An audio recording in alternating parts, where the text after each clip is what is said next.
चलिए अब हमें क्या पढ़ना है, घनाभ का आयतन जो हमने निकाला था। ठीक है, क्या निकाला था, length into breadth into height. ठीक है, तो यहाँ पर क्या बोल रहे हैं, समान आकार के 6 घन ले, अर्थात प्रत्येक घन की इकाई समान है और उन्हें एक घनाभ बनाने के लिए व्यवस्थित करें। जैसे उन्होंने ऐसे मतलब क्या करा, उन्होंने कितने लिए, 36 घन लिए हैं। ठीक है, देखो कितने लिए, 1 2 3 3 और इधर लिए हैं हमने 12। ठीक है, तो 36 घन लिए हैं और उन्होंने क्या करा है, उसको अलग अलग तरीके से अरेंज किया है और उनको अरेंज करके वो कह रहे हैं कि उनके हर एक को मतलब क्या निकालना है, आपको उसका आयतन निकालना है। तो देखो कैसे निकालेंगे, लंबाई यहाँ पर कितनी हो रही है, 12। ठीक है, चौड़ाई कितनी हो रही है, 3। ठीक है, ऊंचाई कितनी है, 1। अब देखो आयतन बराबर क्या होता है, length into breadth into height. तो 12 इंटू 3 इंटू 1, तो 1 इंटू 3 3, 3 इंटू 12 कितना हो गया, 36। 36 यूनिट क्या निकल गया हमारा, इस अरेंजमेंट के हिसाब से क्या निकल गया, घनाभ का आयतन निकल गया। ठीक है, अब अगर हमने उसको ऐसे अरेंज किया है, ठीक है, कैसे किया है कि पहले हमने एक ही लाइन में रख दिए थे, मतलब 12 एक तरफ और 3 एक तरफ करके हमने रख दिए थे।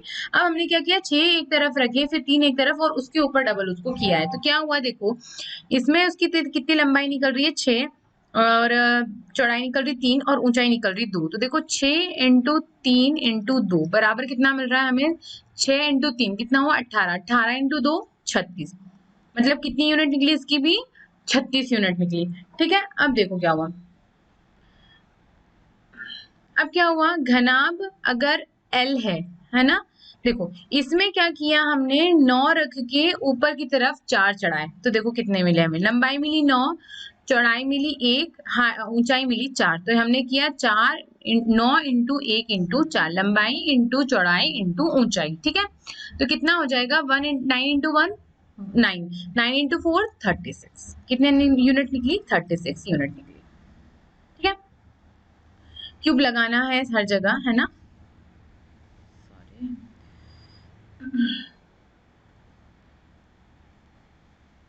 ठीक है, चलिए अब इसकी क्या निकली, 36। अब देखो अब इसको कैसे अरेंज किया उन्होंने, 6 6 की लाइन में। तो लंबाई हो गई 6, लंबाई हो गई 6, चौड़ाई हो गई 6 और ऊंचाई हो गई 1। तो 6 into 6 into 1, length into breadth into height. तो 6 इंटू 6 36, 36 इंटू 1 36 यूनिट। अब देखो क्या, इनमें चारों में आपने देखा तो आपको क्या मिल रहा है, 36। देखो इसमें भी 36 मिला, इसमें भी 36 मिला, इसमें भी 36 मिला और इसमें भी 36 मिला। इससे हम क्या समझ रहे हैं, इसका हम सार क्या निकाल सकते हैं कि अगर आपको कोई भी घन अगर बराबर घन दिए हैं तो आप उसको कैसे भी अरेंज कर लें, आपको जो उसका आयतन मिलेगा वो क्या मिलेगा, आयतन उसका बराबर ही होगा। किसके, आप उसको किसे भी ऊपर नीचे अरेंज करेंगे, उसकी किसे भी व्यवस्थित करें, तब भी आपको जो उससे घनाभ प्राप्त होगा और उस घनाभ का जो आयतन होगा वो क्या होगा, उसके घनाभ का आयतन किसके बराबर होगा, जितना किसका, इन घन का आयतन होगा। ठीक है, कुल घन का आयतन। आई बात समझ में, है ना। चलिए अब आगे बढ़ते हैं, अब क्या समझना हमें, अब प्रयास कीजिए निम्नलिखित घनाभों का आयतन आपको ज्ञात करना है। ठीक है, तो पहला हम ये लिख देते हैं, इसको नंबर देते हैं पहला, इसको देते हैं दूसरा। ठीक है, तो देखो सॉल्व करेंगे हम पहला वाला। ठीक, तो इसमें देखो लंबाई कितनी दिख रही है, कुछ भी आप ले सकते हैं। लंबाई ले ली हमने 8 सेंटीमीटर, चौड़ाई ले ली हमने 3 सेंटीमीटर और ऊंचाई ले ली हमने 2 सेंटीमीटर। ठीक है, तो घनाभ का आयतन बराबर क्या होता है,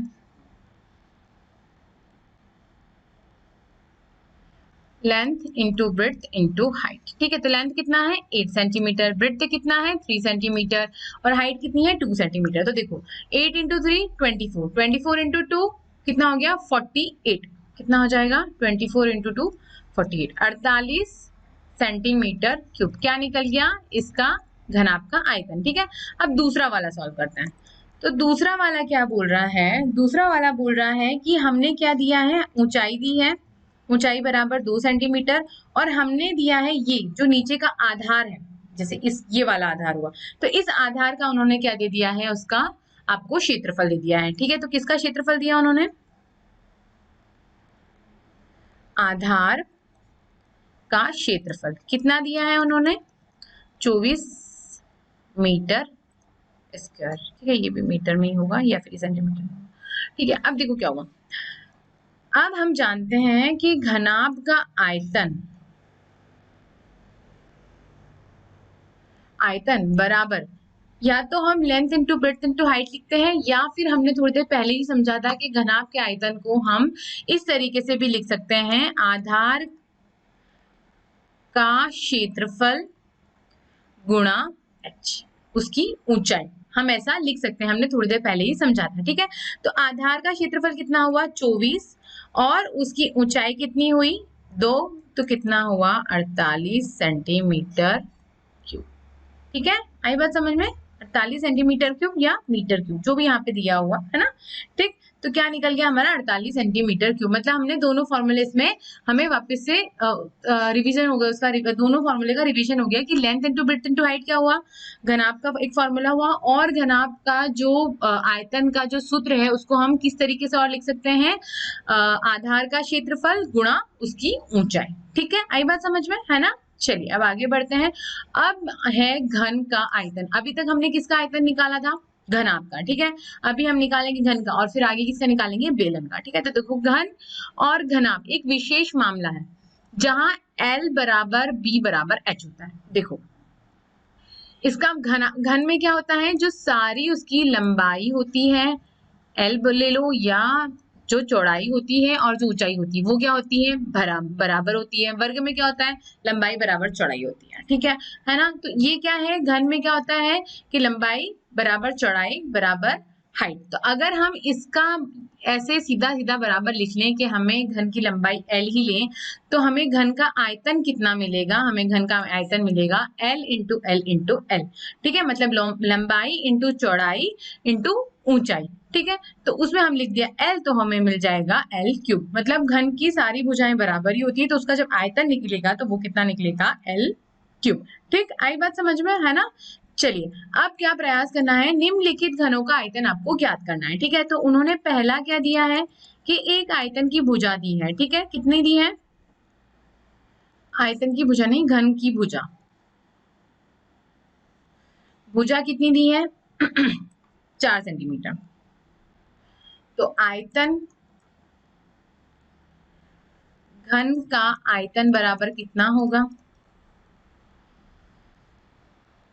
भुजा का क्यूब। ठीक है, तो भुजा का क्यूब मतलब 4 इंटू 4 इंटू 4, ऐसा लिख दूं मैं इसको, 4 क्यूब। ठीक है, तो कितना मिल जाएगा, 4 इंटू 4 16, 16 इंटू 4 64, 64 सेंटीमीटर क्यूब। ठीक है, अब हम देखें बी वाले को। तो बी वाले में क्या मिल रही है भुजा, घन की भुजा कितनी मिल रही है हमें बी वाले में, 1.5 मीटर, 1.5 मीटर। अर्थात घन का आयतन बराबर कितना होगा,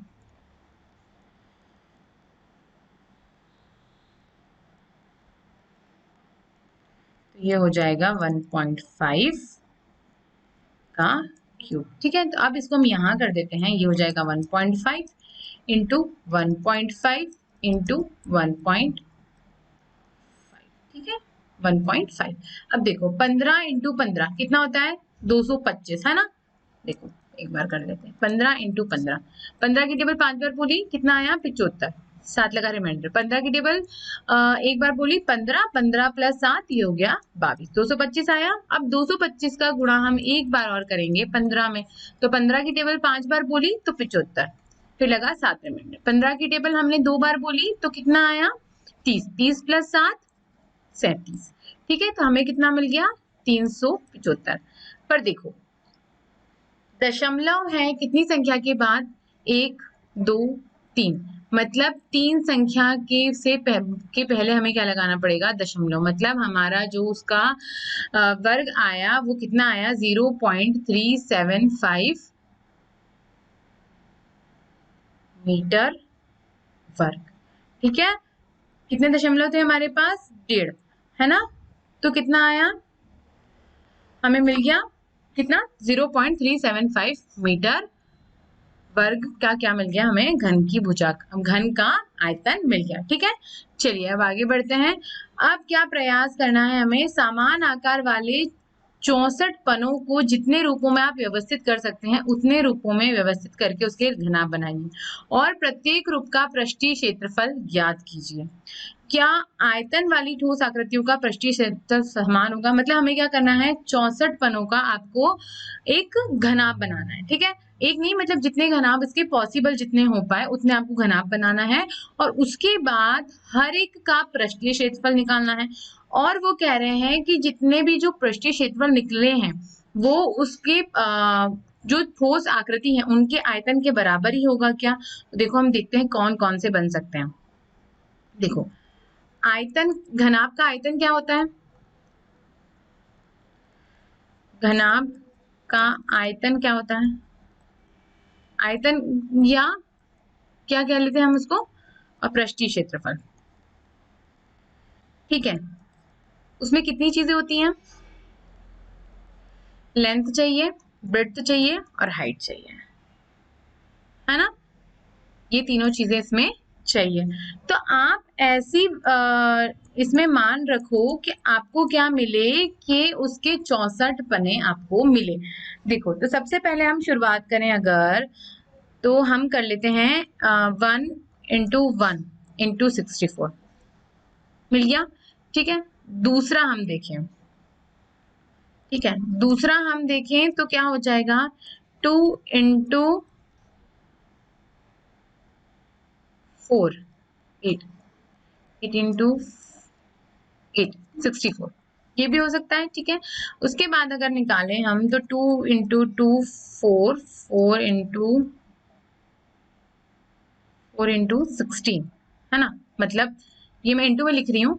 ठीक है, तो ताकि वो थोड़ा समझ में आ जाए, है ना, ऐसे भी लिख सकते, कॉमा में लगा के लिख देना आप। ठीक है, ये भी 64 मिल रहा है। ठीक है, इसके अलावा हम और क्या निकाल सकते हैं, हम निकाल सकते हैं 8 इंटू 6, 48 इंटू 2, है ना। ठीक है, और हम क्या निकाल सकते हैं, देखो कितने हमने कोशिश करे, 1 1 64 किया, 2 इंटू 4 इंटू 8 किया, 2 इंटू 2 इंटू 16 किया और 8 इंटू 6 इंटू 2 किया। और हम अगर करें तो क्या कर सकते हैं, 4 इंटू 4 ये भी हम कर सकते हैं ना, कितना आया 64 ही आ रहा है। ठीक है, या हम करें 4 इंटू 8 वाला कर दिया ना, और हम करें 4 इंटू 4, कितने 5 हो गए ना, ठीक है इतने, है ना। ठीक है, चलिए अब प्रत्येक रूप का पृष्ठीय क्षेत्रफल ज्ञात कीजिए। अब अगर इसका प्रत्येक रूप का हम पृष्ठीय क्षेत्रफल ज्ञात करेंगे तो देखो क्या होगा, इसका पहले का हमने किया पृष्ठीय क्षेत्रफल, पहले वाले का किया तो 2 into length plus breadth, 1 into 1 plus breadth into height 1 into 64 plus length into height. ठीक है, तो कितना हो गया 64 इंटू 1, कितना मिला हमें 2 इंटू 1 प्लस 64 प्लस 64, कितना हो गया, ये हो गया 64 प्लस 64 कितना हो जाएगा 128, 128 प्लस 1 129, 2 इंटू 129 कितना मिला हमें, हमें मिला 18 और 2 का गुणा किया 2 में 4 5 और ये हो गया 2, कितना मिला हमें, मीटर लगा देते, सेंटीमीटर, जो भी हमें इसकी यूनिट लगाना है ना। अब देखो ये पहले का निकला, अब देखो दूसरे का अगर हम निकालें, ये पहला पृष्ठीय निकाला है ना, तो पृष्ठीय, दूसरा पृष्ठीय क्षेत्रफल निकाला तो कितना मिलेगा, देखो 2 इंटू, ठीक है 2 into 4 plus 4 into 8 plus 8 into 2, है ना। बार बार मैं ये नहीं बोलूं लंबाई इंटू चौड़ाई इंटू लंबाई इंटू ऊंचाई इंटू चौड़ाई इंटू ऊंचाई, ऐसा है ना, ये तो अब याद हो ही गया आपको। अब ये हुआ 8 प्लस 4 इंटू 2 कितना, 4 इंटू 8 कितना हुआ 32, ठीक है, प्लस 8 इंटू 2 कितना हुआ 16। अब देखो इसका योग कितना आया, 2 इंटू 8 प्लस 32 कितना हो गया 40, 40 प्लस 16 कितना हुआ 56, मतलब 56 बराबर हमें क्या मिल गया 12 का 1 लगा रिमाइंडर, ये हो गया 11, 112 मीटर स्क्वायर या सेंटीमीटर, जो भी आपको इसकी यूनिट देनी है। ठीक है, उसके बाद अगर हम इसका निकालें तीसरे वाले का, ठीक है, तो देखो आप क्या देखोगे, इसको देखोगे आप पृष्ठीय क्षेत्रफल में, तो ये हो जाएगा 2 इंटू 2 प्लस 2 × 16 प्लस 16 × 2। ठीक है, देखो कितना मिला हमें 2 2 × 2 4, ठीक है, प्लस 2 × 16 32, ठीक है, प्लस 16 × 2 कितना हुआ 32, ठीक है। तो 32 प्लस 32 कितना मिलेगा हमें 64, 64 प्लस 4 70, कितना हो गया 140। अब देख रहे हो आप सबका जो पृष्ठीय क्षेत्रफल आ रहा है वो बराबर आपको नहीं मिल रहा है, ठीक है। मतलब क्या हुआ कि आयतन वाली ठोस आकृतियों का पृष्ठीय समतल अगर हम कह सकते हैं, तो हम बिल्कुल नहीं कह सकते। क्या हो रहा है, क्या समान आयतन वाली ठोस आकृतियों का पृष्ठीय क्षेत्रफल समान होता है? नहीं। क्या हुआ, देखो इसका आपने आयतन निकाला तो आप क्या करोगे 1 × 1 × 64, कितना आयतन आया 64, 2 × 4 कितना हुआ 8, 8 × 8 64, ठीक है, 2 × 2 4, 4 × 16 64, ठीक है, 8 × 6 48, 8 × 6 48 है ना, 48 × 2 ये वाला गलत है, ठीक है, इसको नहीं देता है। हमने 4 × 4 लिया, 4 × 4 कितना हुआ 16, 16 × 4 64। हमें इन सबके क्या लग रहे हैं, आयतन बराबर मिल रहे हैं, पर किसी भी आयतन से आपको इसका जो पृष्ठीय क्षेत्रफल वो बराबर दिख रहा है क्या? देखो अगर हम इसका एक बार और निकाल लें, जो आखिरी वाला हमारे पास बचा है चौथा वाला, उसके लिए क्या होगा, बिल्कुल कम जगह में कर देते हैं, है ना। तो ये हो जाएगा 2 × 4 × 4 प्लस 4 × 4 प्लस 4 × 4, तो देखो कितना हो जाएगा 2 × 4 4 × 4 16, 16 प्लस 16 16 प्लस 16, ठीक है। तो कितना हो जाएगा 16 प्लस 16 कितना मिला 16 प्लस 16 32, 32 प्लस 16 32 प्लस 16 कितना हो गया 48, ठीक है।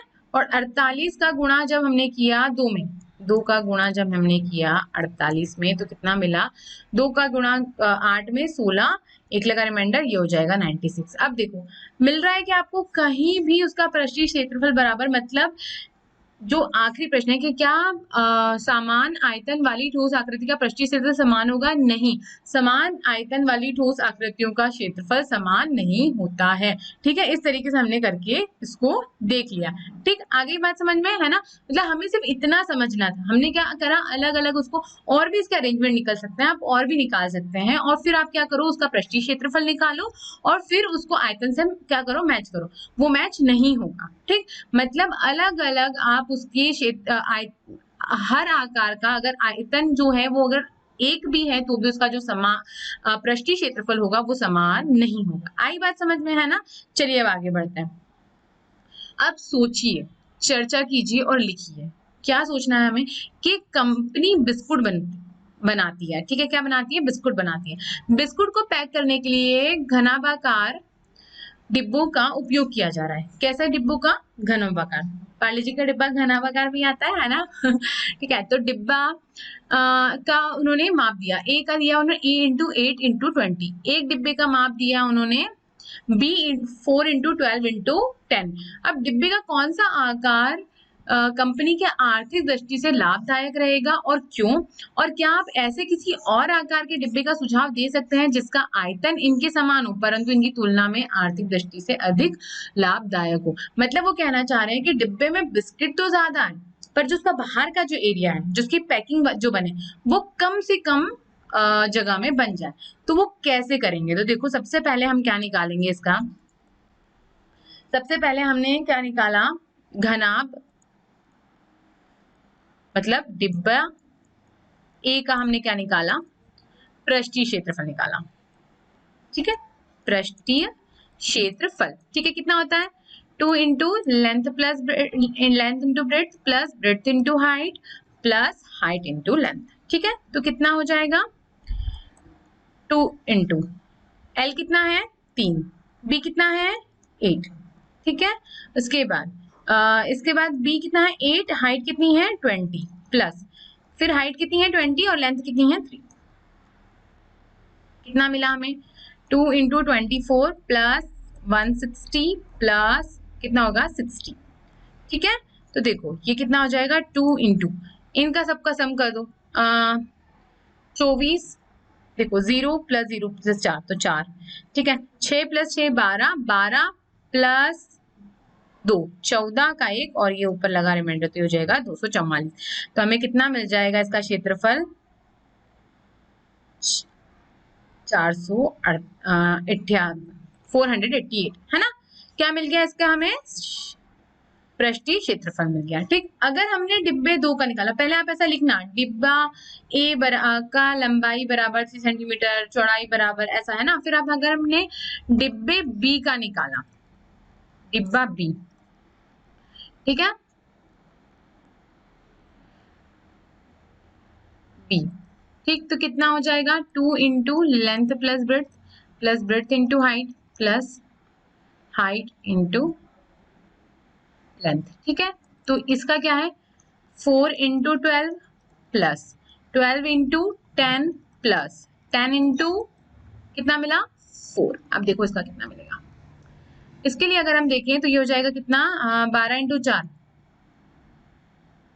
48 प्लस 12 इंटू 10 120 प्लस 10 इंटू 4 40। कितना मिला हमें 2 इंटू 8 2 प्लस 4 6 प्लस 4 10 10 का 0 1 लगा रिमाइंडर तो ये हो जाएगा 208। तो ये कितना मिला 416 सेंटीमीटर स्क्वायर, ठीक है। अब देखो ये 416 मिला, ये 488 मिला, ठीक है। अब देखो क्या हुआ, ये वाला जो है अब हम ऐसा लिखेंगे कि चूंकि डिब्बे बी का पृष्ठीय क्षेत्रफल डिब्बे ए से कम है तो इसके हिसाब से आर्थिक दृष्टि से डिब्बा बी लाभदायक रहेगा, ठीक है। अब क्या हुआ, अब ये तो हमने यहाँ तक तो इसका प्रश्न सॉल्व कर दिया, क्यों का हमने उत्तर दे दिया। पर क्या आप ऐसे किसी और आकार को डिब्बे का सुझाव दे सकते हैं, मतलब आप डिब्बे का सुझाव दे सकते हैं। तो अब अच्छा आप सोचो इसके लिए कि अब हम अगर डिब्बे का सुझाव उसमें लंबाई चौड़ाई और ऊंचाई हम ऐसी क्या लें जो 416 से भी हमको उसका पृष्ठीय क्षेत्रफल कम मिले। तो हम अगर सोचें तो देखो हमें चाहिए कितना उसका आयतन, आयतन इसका करेंगे तो कितना मिल रहा है हमें 24 इंटू 2। आयतन मतलब आयतन बराबर हो रहा है दोनों का, इन दोनों डब्बे का आयतन जो हो रहा है वो क्या मिल रहा है 480। कितना मिल रहा है देखो मैं इसको मिटा देती हूँ, ठीक है, आगे अभी हम करें तो है ना। चूंकि हम ऐसा लिख देंगे क्योंकि डिब्बे का आयतन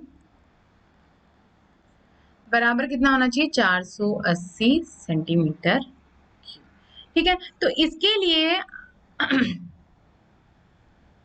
आकार के लिए जो हम सुझाव दे सकते हैं वो क्या हो सकता है, लिए है ना सुझाव। अब ऐसा कुछ नंबर निकालो जिससे आपको क्या मिले, अगर हम निकालें 8 इंटू 6 इंटू 1 तो ये भी इसका कितना होगा 4 8 इंटू 6 इंटू 10 1 नहीं तो हमें मिलेगा 480। अब देखो अगर इसका हम निकालें, क्या निकालें इसका हम पृष्ठीय क्षेत्रफल, अगर सुझाए हुए डिब्बे का पृष्ठीय क्षेत्रफल देखो कितना होगा, पृष्ठीय क्षेत्रफल बराबर कितना होता है 2 into length plus breadth into height into length. ये हो जाएगा 2 into 8 into 6 plus 6 into 10 plus 10 into 8। देखो क्या हो गया 2 into 8 plus 8 into 6 48 plus 6 into 10 60 plus 18। अब देखो इसको हम यहाँ ऊपर कर देते हैं ना, तो देखो 2 इंटू क्या मिलेगा 0 प्लस 8 8, उसके बाद 6 प्लस 8 14 प्लस 4 कितना हुआ 88, ठीक है। अब इसका गुणा करो 2 इंटू 8 कितना होगा 2 इंटू 8 हो गया 16 1 लगा रिमाइंडर 2 इंटू 8 16 प्लस 1 17 का 1 लगा रिमाइंडर 2 इंटू 1 तो 2 प्लस 1 3। अब देखो ये क्या मिला हमें 376, उससे भी हमें पहले कौन सा मिला था 488, फिर मिला 416, फिर हमें मिला 376। मतलब ये तो इससे भी क्या हुआ, उसके पृष्ठीय क्षेत्रफल में कम है। तो मतलब अगर ये आयतन, अगर कंपनी ये जो पृष्ठीय क्षेत्रफल है अगर ये वाला नाप ले तो हमें क्या मिलेगा, हमें क्या मिलेगा, हमारी जो आर्थिक दृष्टि के हिसाब से हमें और अधिक लाभदायक मिलेगा। आई बात समझ में? तो आप क्या लिख सकते हैं, जिसका आयतन हमें सेम देना था, समान देना था, वो हमने दे दिया। ठीक है, उसके बाद अब जो हमने सुझाया है उसका जो पृष्ठीय क्षेत्रफल है वो और कम है। इसका मतलब कंपनी के लिए ये जो माप है ये आर्थिक दृष्टि से अधिक लाभदायक होगा। ठीक, आगे बात समझ में है ना? चलिए अब आगे बढ़ते हैं। आगे ना समझ में हमें क्या सोचना था, क्या चर्चा करनी थी और क्या लिखना था। हमने क्या करा, पहले दोनों डिब्बे का क्या किया, पृष्ठीय क्षेत्रफल निकाला, उसमें से बी का तो और कम निकला, पर उन्होंने पूछा कि आप इससे भी कम बता सकते हैं, तो हाँ हमने बता दिया है ना। और हमने क्या बोल दिया कि हाँ आप अगर ये आप लेंगे तो क्या होगा, ये आर्थिक दृष्टि से आपके लिए लाभदायक होगा। ठीक है, चलिए अब आगे बढ़ते हैं। अब क्या करना है हमें, अब निकालना है बेलन का आयतन। ठीक है, तो बेलन का आयतन आप कैसे निकालेंगे, देखो बेलन का आयतन बराबर होता है आधार का क्षेत्रफल इंटू ऊंचाई। देखो आधार का क्षेत्रफल इंटू ऊंचाई मतलब पाई आर स्क्वायर एच। ठीक, इसका क्या हो गया, सूत्र हो गया। ठीक है, अब चलो इसको लगा लेते हैं हम, कहाँ, इस पहले वाले में और फिर ये दूसरे बेलन में। ठीक है, देखो क्या होगा, सॉल्व हम क्या करेंगे, पहला जिसमें क्या है, उसका रेडियस है, जो उसकी त्रिज्या है वो है 7 सेंटीमीटर। ठीक है, उसकी ऊंचाई है 10 सेंटीमीटर। तो बेलन का आयतन कितना होगा, बेलन का आयतन बराबर हो गया पाई आर स्क्वायर एच। तो पाई बराबर 22/7। ठीक है, आर 7 का वर्ग इंटू एच 10। ठीक है, मतलब 22/7 इंटू 7 इंटू 7 इंटू 10। तो 7 1 7, 7 1 7। ठीक है, अब हमारे पास क्या बचा, 22 इंटू 7 इंटू 10। तो 22 इंटू 7 कितना होगा, 154। देखो कैसे, 22 आपने गुणा कर दिया 7 से, तो 7 की टेबल 4 बार, 2 बार 14, 1 लगा रिमाइंडर, 7 की टेबल 2 बार 14, 14 प्लस 1 15, 154। ठीक है, और 154 इंटू 10 तो ये कितना हो जाएगा, 1540 सेंटीमीटर वर्ग। क्या आ गया, आपके इस बेलन का आयतन आ गया। ठीक है, अब दूसरे बेलन का हम निकालते हैं, है ना। देखो अब दूसरे बेलन का निकालेंगे तो क्या करेंगे, ठीक है, ये वाला दूसरा वाला ना, 2 नंबर दिया था ना हमने इसको। ठीक है, तो 2 नंबर के लिए देखो इसकी जो उन्होंने क्या दी, ऊंचाई दी, कितनी दी, 2m। ठीक है, और दिया नीचे का आधार का क्षेत्रफल। ठीक है, हमें क्या दिया है, आधार का क्षेत्रफल। तो ये कितना होगा, ये हुआ 250 मीटर स्क्वायर, 250 मीटर स्क्वायर। ठीक है, इसका अर्थात जो बेलन का आयतन होगा उसका मान, उसका जो सूत्र होता है वो क्या होता है, एक तो होता है पाई आर स्क्वायर एच, और एक और हम उसको किस फॉर्म में भी लिखते हैं, किस रूप में भी लिखते हैं, किसका, आधार का क्षेत्रफल गुणा ऊंचाई। ठीक है, तो हम लिखते हैं आधार का क्षेत्रफल, आधार का क्षेत्रफल गुणा ऊंचाई। ठीक है, 2 तरीके से लिखते हैं, है ना। तो देखो आधार का क्षेत्रफल कितना हुआ, 250, ऊंचाई कितनी हुई आपकी, 2 मीटर। ठीक है, तो देखो 250 का गुणा किया जब हमने 2 में, तो हमें मिल जाएगा 500 मीटर क्यूब। आपको क्या मिल गया, दूसरे बेलन का आयतन मिल गया। ठीक, आई बात समझ में, है ना। चलिए अब आगे बढ़ते हैं। अब आपको 2 चीजें दी गई हैं, एक आयतन और एक धारिता। अब इन दोनों में क्या अंतर है, देखो आयतन क्या हुआ, आयतन मतलब उसका पूरा अंदर वो जो जगह घेर रहा है वो, और धारिता, धारिता मतलब वो चीज अपने अंदर कितना सामान होल्ड कर सकती है, मतलब अपने अंदर कितनी चीज रख सकती है, कितना उसका वॉल्यूम होता है। जैसे बॉटल है ना, तो बॉटल के अंदर कितना पानी आप भर पा रहे हैं, वो उसकी क्या होती है, कैपेसिटी। ठीक है, क्या बोलते हैं उसको, धारिता। ठीक है, इसको अब और अच्छे से समझते हैं। इन दो शब्दों में अधिक अंतर वैसे नहीं है, पर किसी वस्तु द्वारा घिरी हुई जगह की मात्रा उसका आयतन होता है। ठीक है, मतलब जितनी जगह उसने घेरी वो तो उसका आयतन हुआ, पर किसी बर्तन में भरी गई वस्तु की मात्रा, मतलब जितनी उस वस्तु, जैसे किसी बॉटल के अंदर पानी भरा हुआ है या दूध भरा हुआ है, ठीक है, या आप किसी डब्बे के अंदर आप मतलब कितना सामान उसके अंदर, उस डब्बे के अंदर आ सकता है। ठीक है, तो वो उसकी क्या कहलाती है, धारिता कहलाती है। धारिता को लीटर में भी मापा जाता है, मतलब उसकी क्या कहलाती है, कैपेसिटी कहलाती है, कि वो उस बर्तन के अंदर या उस उस जो आकार है उसके अंदर कितनी वस्तु आ सकती है। वो गीली भी हो सकती है, सूखी भी हो सकती है, कुछ भी हो सकता है, पर हमें सिर्फ उसकी धारिता समझना है। ठीक है, तो धारिता को लीटर में भी मापा जा सकता है। ठीक है, 1 मिलीलीटर बराबर कितना होता है, 1 सेंटीमीटर क्यूब। ठीक है, और 1 लीटर बराबर होता है 1000 सेंटीमीटर क्यूब। ठीक, और 1 मीटर क्यूब बराबर कितना होता है, 1 मीटर क्यूब बराबर होगा, देखो 1000 इंटू आप कर देंगे किसका, 100 का, तो देखो कितना हुआ, 1000 का गुणा किया हमने 1000 में, तो हमें सेंटीमीटर क्यूब मिलेगा। ठीक है, और तो ये होगा 1 मीटर क्यूब बराबर होता है 1000 लीटर। ठीक है, आई बात समझ में। चलिए अब आगे बढ़ते हैं। अब आपके लिए उदाहरण तैयार है। उदाहरण 11 क्या कह रहा है, ऐसे एक घनाभ की ऊंचाई ज्ञात कीजिए जिसका आयतन है 275 और आधार का क्षेत्रफल दिया है। देखो घनाभ के लिए और बेलन के लिए, दोनों के लिए क्या होता है कि हम क्या करते हैं, जो उसका जो फॉर्मूला होता है उसमें क्या होता है, आयतन बराबर, इसका हम कहते हैं आधार का क्षेत्रफल गुणा ऊंचाई। ठीक है, और बेलन के लिए हम यही कहते हैं। ठीक है, तो चलो यहाँ पर ऐसे घनाभ की आपको ऊंचाई ज्ञात करनी है और आयतन उन्होंने दिया है, तो हम लिख दें घनाभ का आयतन बराबर 275 सेंटीमीटर। ठीक है, और दिया क्या है, आधार का क्षेत्रफल। ठीक, अब देखो कितना दिया है, 25 सेंटीमीटर। अब चूंकि हम जानते हैं कि घनाभ, अब निकालना क्या है, ऊंचाई।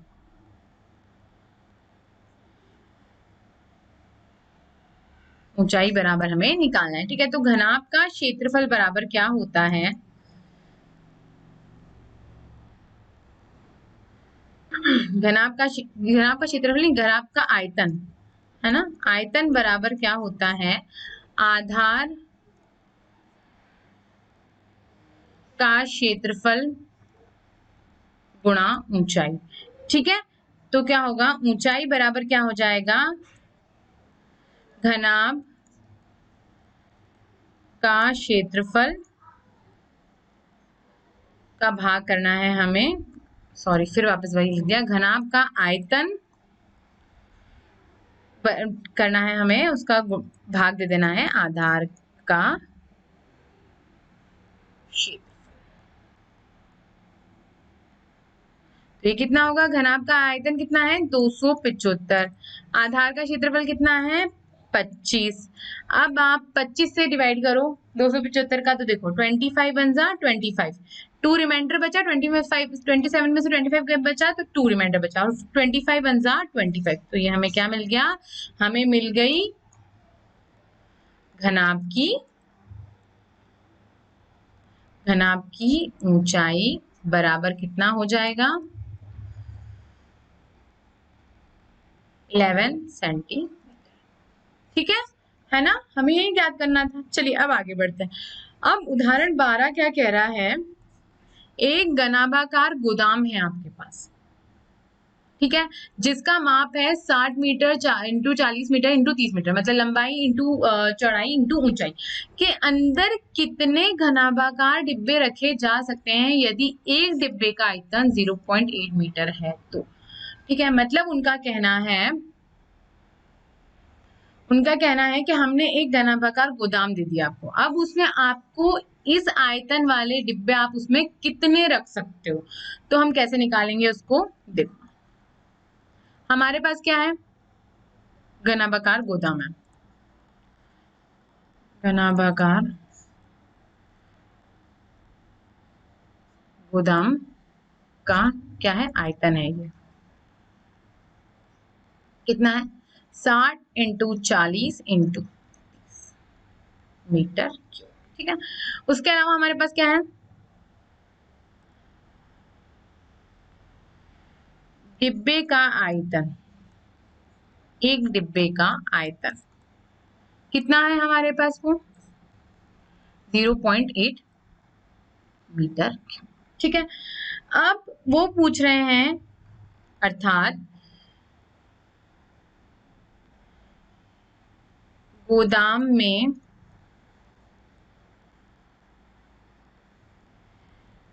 डिब्बे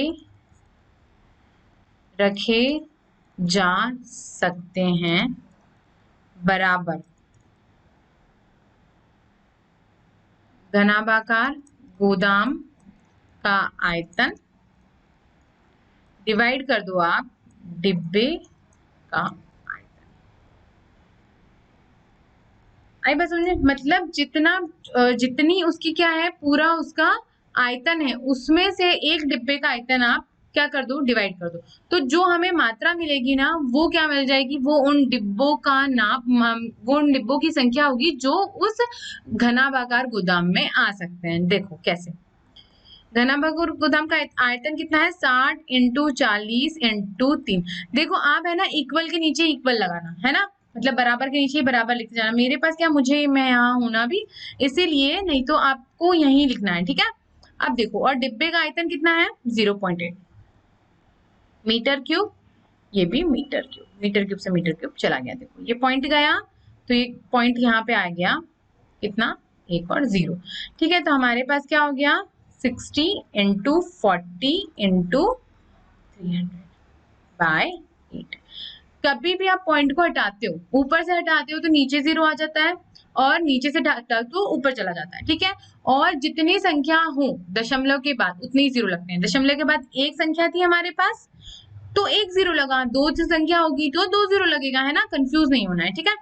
अब देखो ये क्या हुआ, 8 1 जा 8, 8 5 जा 40, ठीक है। अब देखो कितना मिल गया हमें, 60 इंटू 5 इंटू 300, ठीक है। तो देखो इसका हम गुणा कर लेते हैं, 6 इंटू 5 कितना हुआ 30, 30 इंटू 3 कितना हो गया 90, और 1 0 ये वाला और 2 0 ये वाले, मतलब क्या हुआ 90,000 डिब्बे, ऐसा लिख दोगे। अर्थात इस घनभागाकार गोदाम में 90,000 डिब्बे उसमें रखे जा सकते हैं, ठीक। आ गई बात समझ में, है ना। चलिए अब आगे बढ़ते हैं। अब उदाहरण 13 क्या बोल रहा है, 14 सेंटीमीटर चौड़ाई वाले एक आयताकार कागज को चौड़ाई के अनुदिश मोड़कर 20 सेंटीमीटर त्रिज्या वाला एक बेलन बनाया गया है। मतलब क्या करा कि उसकी चौड़ाई कितनी है 14 सेंटीमीटर, ठीक है, और बेलन का आयतन क्या दीजिए, और उसके क्या है, उसको 20 सेंटीमीटर, मतलब उसकी मतलब क्या ले ली, कागज की आपने उसकी एक 20 सेंटीमीटर की त्रिज्या ले ली, और उसको क्या करा, मोड़ दिया, और क्या बना लिया उस पेपर का, सीधा जो आयतकार कागज था, इस कागज का आपने क्या बना दिया, बेलन बना दिया, ठीक है। तो बेलन का आयतन आपको क्या करना है, ज्ञात करना है। अब बेलन के आयतन के लिए हमें क्या क्या चाहिए, एक तो त्रिज्या और एक ऊंचाई। और देखो त्रिज्या तो हमारे पास हो गई है 20 सेंटीमीटर, और ऊंचाई जो इसकी चौड़ाई है वही इसकी ऊंचाई है, तो वो क्या हो गई हमारी की ऊंचाई। तो बेलन का आयतन हम निकाल लेंगे, ठीक है। तो बेलन बन गया, तो हम इसका निकालेंगे, ठीक है। तो मैं यहाँ कर देती हूँ सॉल्व, चलो यहाँ करते हैं। देखो क्या हो जाएगा, हमारी जो रेडियस है वो कितनी मिली 20 सेंटीमीटर की, ठीक है।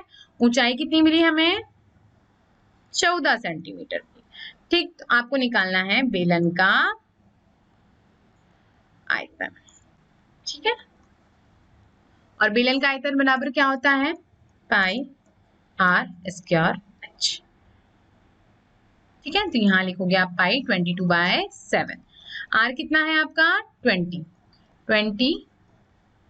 वर्ग इंटू एच कितना है 14, ठीक है। तो 7 1 7 7 2 14। अब क्या मिला आपको 22 इंटू 20 इंटू 20 इंटू 2, तो ये कितना हो जाएगा, ये हो जाएगा देखो 2 इंटू 2 4, 4 इंटू 2 8, 8 इंटू कितना हुआ 22, 8 इंटू 22 कितना मिल जाएगा आपको 16 और ये 176, और कितने जीरो लगा दो पीछे, एक और ये 2, तो हमें क्या मिल गया, हमें मतलब 17,600 इसका क्या मिल गया, हमें इसका इस बेलन का आयतन मिल गया, ठीक है। मतलब कितना आसानी से निकाल लिया ना, कि आपको एक पेपर दिया था और फिर उस हिसाब से आपने क्या, मतलब एक पेपर को आपने बेलन में बना दिया और उसका हमें निकालना था आयतन, तो हमने निकाल लिया, ठीक है। देखिए अब उदाहरण 14 हमें क्या कह रहा है कि 11 सेंटीमीटर इंटू 4 सेंटीमीटर माप वाले एक आयताकार कागज टुकड़े को बिना अति व्यापन किए हमने 4 मीटर ऊंचाई का बेलन बनाया है, ठीक है। मतलब क्या होगी, उसकी ऊंचाई होगी 4 मीटर, ठीक है। अब बेलन का आयतन आपको ज्ञात करना है, ठीक है। बेलन का आयतन आपको क्या करना है, ज्ञात करना है। अब देखो क्या होगा, हमारे पास क्या है, आयताकार कागज के टुकड़े का माप है ना। तो कितना है वो 11 into 4 centimetre, 11 centimetre into 4 centimetre, है ना। मतलब क्या हुआ, ये ऐसा माप है हमारे पास, है ना। अब ये कितना हुआ 11 सेंटीमीटर और ये 4, इसकी क्या हुई ऊंचाई। अब क्या करा उन्होंने, किसी कुछ रेडियस कुछ लिया नहीं और इसको क्या कर दिया, मोड़ दिया। अब देखो ये जो है ये कितना है 11 सेंटीमीटर, है ना। मतलब क्या होगा कि जो इसको जब हम मोड़ेंगे तो हमें क्या मिला, जो बेलन मिला, ठीक है, उसका क्या होगा, ये आधार का क्या होगा, परिमाप होगा, है ना। तो देखो क्या हो गया, अब हमारे जो बेलन के का आधार का परिमाप कितना हुआ 2 पाई आर, ठीक है। और है कितना ये 11, ठीक है, 11 है ना। और 2 इंटू पाई की वैल्यू रख दी हमने 22/7 इंटू आर। अब देखो क्या हो गया, आर बराबर हमें क्या मिलेगा 11 इंटू 7/2 इंटू 22। तो देखो 11 1 11, 11 2 22, तो हमें क्या मिला 7/2 इंटू 2 मतलब 7/4 सेंटीमीटर क्या मिली हमें मिल गई इसकी रेडियस, ठीक है। अब देखो क्या करेंगे, इसको रेडियस को हम रख देंगे बेलन का आयतन ज्ञात करने के लिए। देयरफॉर बेलन का आयतन बराबर क्या मिल जाएगा हमें, पाई आर स्क्वायर एच। तो देखो पाई कितना हुआ 22/7, ठीक है।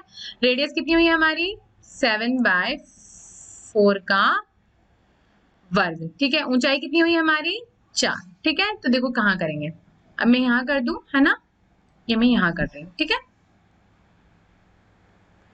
तो ये कितना हो जाएगा, देखो 22/7 इंटू 7/4 इंटू 7/4 इंटू 4, 4 से 4 गया, ठीक है, 7 से 7 गया, ठीक है। और ये हो गया 4 2 2 4 और ये हो जाएगा 2 11 22, ठीक है। तो देखो कितना मिला 11 इंटू 7 कितना मिल गया 77, 77/2 जब हमने किया तो 2 की टेबल 7/3, 2 3 6, 1 इधर गया तो 17 हो गया, 2 8 16 पॉइंट कितना बचा 1 रिमाइंडर, तो 2 5 10, ठीक है। तो ये कितना मिल गया हमें 38.5 मीटर स्क्वायर क्या मिल गया, बेलन का आयतन हमको मिल गया, ठीक है। अगर उन्होंने त्रिज्या नहीं दी तो हमने क्या करा, ये जो नीचे उन्होंने 11 सेंटीमीटर उसका क्या दे दिया, उनमें माप दे दिया, ठीक है। तो उसको मोड़ने पर उसका वृत्त का परिमाप भी वही होगा, ठीक है। चलिए अब आगे बढ़ते हैं। अच्छा आइए दोहराते हैं, ठीक है। तो हमें जो हमने पूरे अध्याय में पढ़ा हम वो दोहरा लेते हैं एक बार और। समलंब चतुर्भुज का क्षेत्रफल कितना होता है, समांतर भुजाओं की लंबाई का योग का आधा और उनके बीच में लंबवत, मतलब क्या होता है हाफ इंटू समांतर भुजाएं हमने मान लिया b1 + b2 या जो भी a + b, ठीक है। और उसका गुणा किया था हमने हाइट में। यही फॉर्मूला था समलंब का।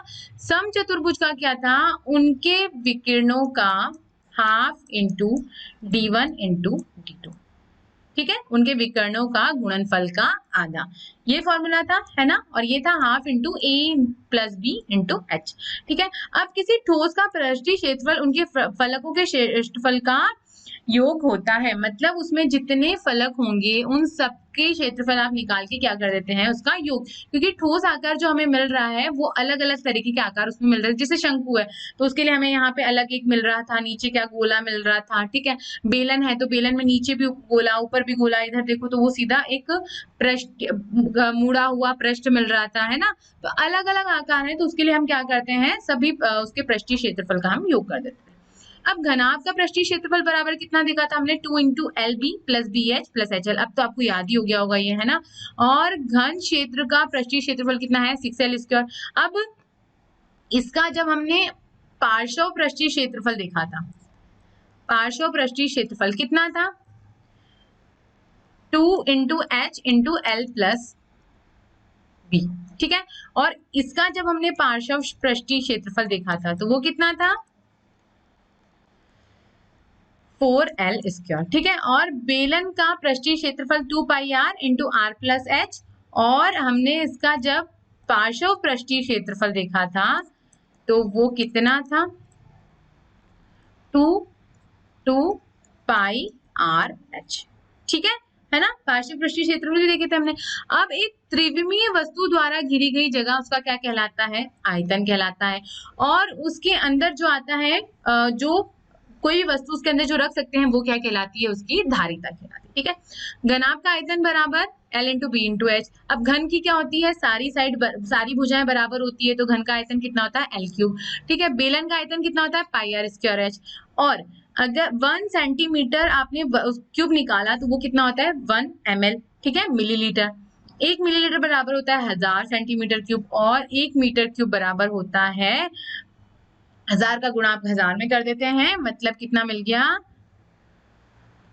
10 लाख सेंटीमीटर क्यूब, और ये हो गया 1000 लीटर, ठीक है ना। चलो आया समझ में, ये चीज आप ना याद रख लेना थोड़ा सा, ठीक है। और ये चीजें याद रह जाएंगी तो ये भी थोड़ा आप आसानी से निकाल लोगे, पर याद रखने वाली चीजें, ठीक है। चलिए ये हो गया हमारा अध्याय समाप्त, ठीक। अब मिलेंगे हम अगले अध्याय में, तब तक आप क्या करेंगे, आप करेंगे इसकी प्रैक्टिस, और जो भी डाउट होंगे तो वीडियो को वापस से रिवर्स में ले जाएंगे और सारे डाउट्स क्लियर कर लेंगे, ठीक है। पर आप अच्छे से देखेंगे तो कोई डाउट्स आपको नहीं आने वाला है, ठीक है। चलो मिलेंगे हम अगले अध्याय में, ठीक है। धन्यवाद।